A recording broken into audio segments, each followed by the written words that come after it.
ఉండి MLA deputy speaker Raghuramakrishnaraju మీడియాతో మాట్లాడుతున్నారు. ఆయన ఏం మాట్లాడుతున్నారో చూద్దాం. ఇక్కడ ఉండి స్టోన్ డిజైన్ వేరుంటుంది, ఇక్కడ ఉండేది డిజైన్ వేరుంటుంది, ఇక్కడ షేప్స్ వస్తాయి. ఇవన్నీ కూడా డ్రాయింగ్స్, దేనికి అది మైన్యూట్ డ్రాయింగ్స్ అన్నీ ప్రతి ఐటెంకి ఇచ్చి అక్కడ ఫ్యాక్టరీలో అవన్నీ తయారు చేసి ఒక 3 నెలల్లో సైట్కి వచ్చిన తర్వాత ఈలోపు మనం బేస్ అంతా రెడీ చేసుకుంటాం. సైట్లో మొత్తం అంతా ఇది కన్స్ట్రక్షన్ జరుగుతుంది. వారు ఇండికేట్ చేసింది ఒక 7 నుంచి 8 నెలల కాలంలో కంఫర్టబుల్గా పూర్తి చేసే అవకాశం ఉంటుంది అని చెప్పడం జరిగింది. ఇప్పుడు ఈ బ్యాంక్ అకౌంట్లో కూడా భక్తులు ఏదైతే 100 రూపాయలు ఇస్తారో అది ఆ సీలింగ్, ఆ 80 లక్షల సీలింగ్ వచ్చిన వెంటనే అకౌంట్ ఆటోమేటిక్గా క్లోజ్ అయిపోతుంది. అది 2 రోజులు పడుతుందా 4 రోజులు పడుతుందా అనేది, ఏ నిమిషంలో 80 లక్షల రూపాయలు అక్కడ ఉంటుందో ఆ అకౌంట్ ఆటోమేటిక్గా క్లోజ్ అయిపోతుంది. ఇంకా ఫర్దర్, ఎందుకంటే ఇది కేవలం ఆకివీడులో అక్కడ ఆ రామాలయం కట్టడం కోసం ఉద్దేశించింది. భక్తుల్ని ఇన్వాల్వ్ చేసి రాజకీయ పార్టీలకు అతీతంగా స్పెసిఫిక్గా నేను చెప్తున్నా. ఎందుకంటే political parties they are not suppose to get involved. Religious యాక్టివిటీస్కి పొలిటికల్ పార్టీస్కి కాన్స్టిట్యూషనల్గా సంబంధం ఉండకూడదు. సో అది ఒక భక్తుడు కమ్ ఎమ్మెల్యేగా nothing to do with my party, ఆ పార్టీకి సంబంధం లేదు. ఒక రామభక్తుడిగా పేరులో కూడా రాముడి పేరు మరి ఎందుకు పెట్టారో పేరులో కూడా ఉంది. తోటి రామభక్తులతో ఆల్రెడీ రాముడి కార్యం మీద ప్రజా బాహుల్యంలో ఎస్టాబ్లిష్డ్, ఎస్ ఆయన రామభక్తుడు, వేణుగోపాలరాజు గారు రామభక్తుడు, విహెచ్పి హెడ్, వెంకటేశ్వర్లు గారు స్టేట్లో విహెచ్పికి అధ్యక్షుడిగా కూడా ఉన్నారు. బట్ ఇక్కడ ఇందులో సభ్యుడిగానే ఉంటారు, ఇండివిజువల్గా. రాష్ట్ర విహెచ్పి అధ్యక్షుడిగా కాదు. వెంకటేశ్వర్లు గారు ఒక శ్రీరాముని భక్తుడిగా వారు కూడా ఇందులో ఒక సభ్యుడిగా వారి మనోరథం మేరకు ఉంటారు. సో ఇది పూర్తిగా ప్రజల కొరకు, ప్రజల చేత, కేవలం ప్రజల ఆర్థిక సహకారంతో నేను ఒక్కనైనా కట్టేయగలను గుడి, అది విశేషం కాదు. బట్ ప్రజలు ముందుకు వచ్చి నిర్మించుకున్నారు. దీనికి కావాలని తెచ్చిపెడటానికి ఇతను వచ్చాడు, ఏదో మాట్లాడాడని చెప్పి తెలంగాణ నుంచి ఒకడు, అదొక కుమార్, మళ్ళీ 4వ కుమార్, ఇలా రకరకాల కుమారులు రంగప్రవేశం చేసి మాట్లాడుతున్నారు. ఇది రికార్డ్స్ ప్రకారం కన్ఫర్మ్ చేసిన రామాలయ స్థలం. సాక్షివాడు కూడా వెరిఫై చేసి పరిశోధించి రాసిన ఆర్టికల్లో కూడా స్పష్టంగా రామాలయం అనే ఉంది. సో కాబట్టి రామాలయం స్థలంలో ఆ పాత దేవాలయం స్థానంలో కొత్తగా సిమెంటు ఇటువంటివి ఏమీ లేకుండా పూర్తి నల్లరాతితో ఒక మాన్యుమెంట్ లాగా చక్కగా అక్కడికి వెళ్తేనే ఒక భక్తిభావం ప్రతిబింబించేలా ఈ దేవాలయం నిర్మాణం చేపడతాం. మొన్న ఎంపీ గారు కూడా అక్కడికి వెళ్ళి ఆయన కూడా విహెచ్పి వారు చేపడతారని చెప్పి ఏదో ఒక మాట కూడా అన్నారు. ఇందులో విహెచ్పి నాట్ యాజ్ ఏ సంస్థ, విహెచ్పి సభ్యులు ఉంటారు, వ్యక్తులుగా, మళ్ళీ చెప్తున్నా వ్యక్తులుగా. సో పొలిటికల్గా ఇది ఏ పార్టీకి సంబంధించింది కాదు అని ఎందుకు ఇన్నిసార్లు నేను చెప్తున్నాను అనేది విజ్ఞత కలిగిన మీ మీడియా వారికి ముందు అర్థమైతే, ప్రజలకు ఆ విజ్ఞత మీకన్నా ఎక్కువగానే ఉంది. సో కాబట్టి వారు దాన్ని అర్థం చేసుకోగలరు. ఎందుకంటే ముందు మీరు ఏదో ప్రశ్నలు వేసేస్తారు కదా, అందుకని చెప్తున్నా. అన్ని ప్రశ్నలు వేయక్కర్లేదు.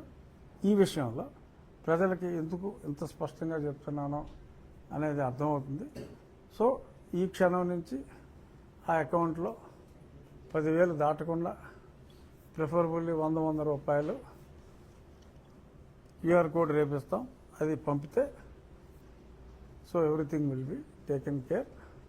సో అది అక్కడ ఎటువంటి కన్ఫ్యూజన్ లేదు. అది హిందువుల స్థలమే.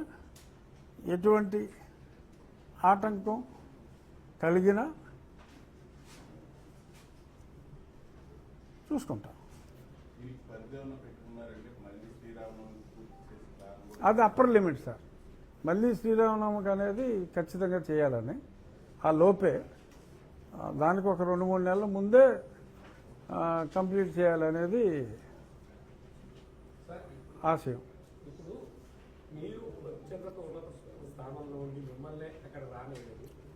ఇప్పుడు 80 లక్షల విలువైన ఆస్తి డబ్బులతో సేకరించి ఆదాయాన్ని కడదామని ఉద్దేశంతో భక్తుల సహకారంతోనే ప్లాన్ చేస్తున్నారు.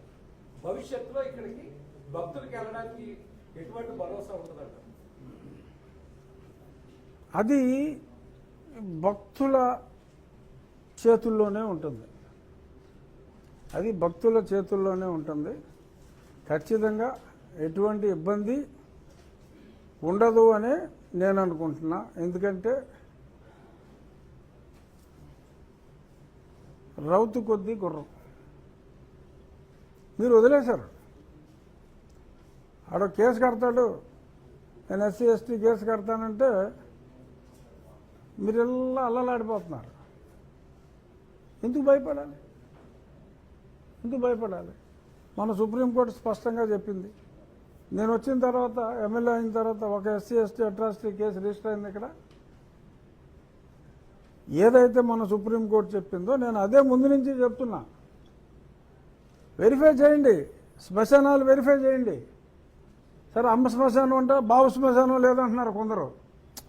బతుకున్నాడు కాబట్టి లేదు, చనిపోయి ఉంటే అది కూడా ఉండేది. ఎవరి గురించో చెప్తున్నా, ఎగ్జాంపుల్ చెప్తున్నా. ఇక్కడ a regular church visitor who is following Christianity, అతనికి ఎస్సీ అట్రాసిటీ కేసు పెట్టడానికి కానీ, ఎస్సీ బెనిఫిట్స్ రిజర్వేషన్ ఉద్యోగాల్లో వాటిల్లో బెనిఫిట్స్ తీసుకోవటానికి కానీ ఎటువంటి అధికారం లేదు అని నేను 5 సంవత్సరాలుగా మొత్తుకుంటున్నా. 5 కాదు 6 సంవత్సరాలుగా మొత్తుకుంటున్నా. కోర్టు ఆర్డర్స్ కూడా ఇంతకుముందు కూడా ఉన్నాయి. ఇప్పుడు మళ్ళీ సుప్రీంకోర్టుకి వెళ్ళిన తర్వాత చాలా స్పష్టంగా చెప్పడం జరిగింది. సో దీనికి కూడా ఆ పిచ్చి కుమారులు ఇద్దరు అదే మీరు పట్టించుకోకలేదు అంటున్నారు. అంటే వాళ్ళు మరి ఏం చదువుకున్నారో, కాపీ కొట్టి పాస్ అయ్యారో నాకు తెలియదు. కానీ సుప్రీంకోర్టు చెప్పిన తర్వాత సుప్రీంకోర్టు తీర్పు తప్పు అని బరి తెగించి బజార్లో మాట్లాడటం, అది వారి సంస్కారానికే మనం వదిలేయాలి. అంతకుమించి మనం చేయగలిగేది ఏమీ లేదు, నవ్వి ఊరుకోవటం తప్ప. చాలా స్పష్టంగా చెప్పింది సుప్రీంకోర్టు. ఇది ప్రభుత్వ బాధ్యత కూడా. ఎవరైతే, ఎందుకంటే నాకు ఎన్నో దళిత హిందూ సంఘాల వారు నాకు రిప్రజెంటేషన్స్ కూడా ఇచ్చారు.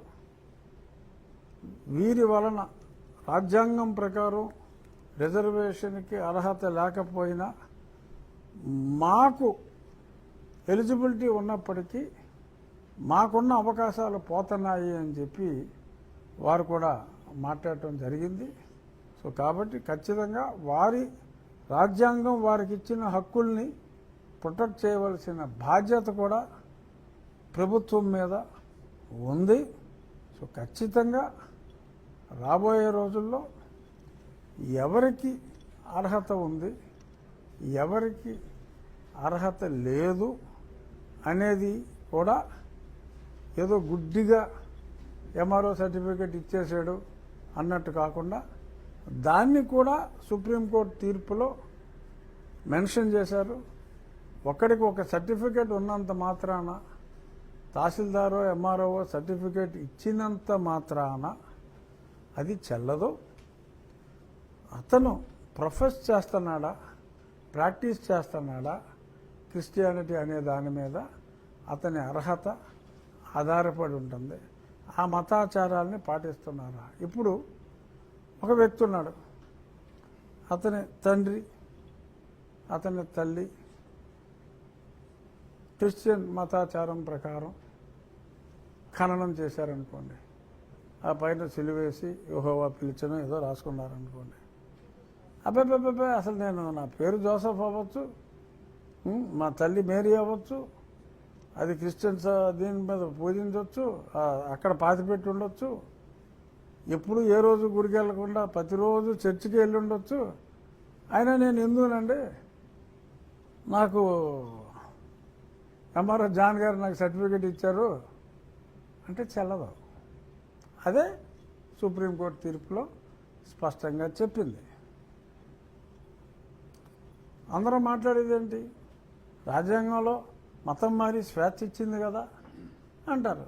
ఇచ్చింది, మతం మారి స్వేచ్ఛ ఇచ్చి ఒక పర్టికులర్ షెడ్యూల్ కాస్ట్లో పేర్కొన్న కులాలకు మీరు మారితే మీకు ప్రత్యేకంగా కల్పించిన ఈ రిజర్వేషన్ హక్కు ఉండదు అని చెప్పింది. ఇప్పుడు రాజులు మారారు, కమ్మవారు మారారు, జగన్మోహన్ రెడ్డి లాగా రెడ్లు మారారు. వాళ్ళకి అంతకుముందు వేరే ఏ రిజర్వేషన్లు లేవు. వాళ్ళు ఒక రెడ్డిగా వాళ్ళకి రిజర్వేషన్, రెడ్డి అనేది ఒక లో కాస్ట్ కులం అనుకో, వాళ్ళకి ఇచ్చిన దాన్ని అందులో ఇప్పుడు మార్పు ఏమి రాలా, వాళ్ళకి ఏమీ ఇవ్వలేదు ఇంతకుముందు, అదే కంటిన్యూ అవుతుంది. ఇచ్చుంటే ఆ పర్టికులర్ రెడ్డి అనే కులం ఎస్సీల్లో ఉంటే, ఎగ్జాంపుల్ చెప్తున్నా హైపోథెటికల్గా, వాళ్ళకి ఏదన్నా మామూలుగా అదర్వైజ్ ఇచ్చి ఉంటే ఇందులోకి వచ్చినప్పుడు ఉండదు. మిగిలిన వాళ్ళకి మతం మారే స్వేచ్ఛ ఉంది, మారారు అంతే. ఆ మతం ప్రాక్టీస్ చేసుకుంటాడు, ఆ దేవుణ్ణి పూజించుకుంటాడు అంతే, ఆడికి కలిసి వచ్చింది ఏమీ లేదు. ఇక్కడ కులవలేని మతంలోకి నువ్వు వెళ్ళావు, సో నీకు ఈ కులం వలన నువ్వు వివక్ష ఎదుర్కొంటున్నావు. కులమే లేని మతంలోకి వెళ్ళిపోయి నువ్వు ఒక మతస్థుడిగా మారిపోయావు, ఆ మతంలో కులం లేదు కాబట్టి నీకు ఇచ్చిన ఈ బెనిఫిట్ నీకు వర్తించదు. అయినా సరే నేను ఈ కుల వ్యవస్థకి కట్టుబడి ఉంటాను, నేను హిందూ మతంలోనే ఉంటాను అన్న వారికి ఇది వర్తిస్తుంది అని చెప్పి అంబేద్కర్ గారు రాజ్యాంగంలో స్పష్టంగా రాశారు. కాబట్టి అది మార్పు, ఒకవేళ రాజ్యాంగం 107 సార్లు మార్చారు, మార్పు వచ్చే వరకు దాన్ని మనం కంపల్సరీగా ఫాలో అవ్వాలి.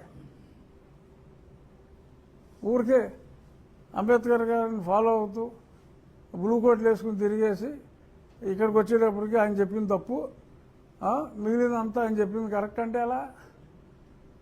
రాజ్యాంగం మారిస్తే ఓకే, మార్చండి, మార్చేదాకా ఫాలో అవ్వండి. ఫాలో అవ్వనంటే కుదరదు. సో ఖచ్చితంగా కోర్టు తీర్పు ఇచ్చింది, వ్యవస్థలో కోర్టు తీర్పును అనుసరించి ప్రభుత్వం దాన్ని పాటించాలి. ఎవరెవరు క్రిస్టియానిటీ పాటిస్తున్నారో వారికి ఎస్సీ బెనిఫిట్స్ అనేది ఇవ్వటం చట్టరీత్యా నేరం కనుక